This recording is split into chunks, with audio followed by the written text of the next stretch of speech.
আর chia seed skip করে দিনটা শুরু করলাম গরম জল সাথে ভেজানো আমন্ড দিয়ে। গুড মর্নিং এভরিওয়ান, আমি প্রিয়াশা। আজ what I it in a day 4th day. সকালে ব্রেকফাস্টে ছিল লিকার চা সাথে ভেজ চাউমিন, যেটা অসাধারণ খেতে হয়েছিল। দিনটি ছিল সানডে, তাই দুপুরের মেনুতে ছিল উচ্ছে ভাজা, কচু রসা, সাথে ছিল চিকেন অফকোর্স আর স্যালাড। সন্ধে হতেই বসিয়ে দিয়েছিলাম চা।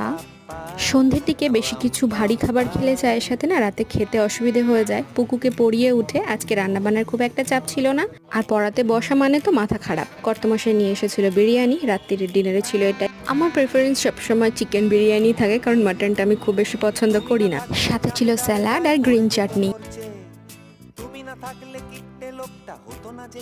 যদি ভিডিওটি ভালো লেগে থাকে একটা লাইক করে দেবেন। সবাই ভালো থাকবেন, সুস্থ থাকবেন। আজকের গল্প এতটুকুই, আজকের মতো টাটা।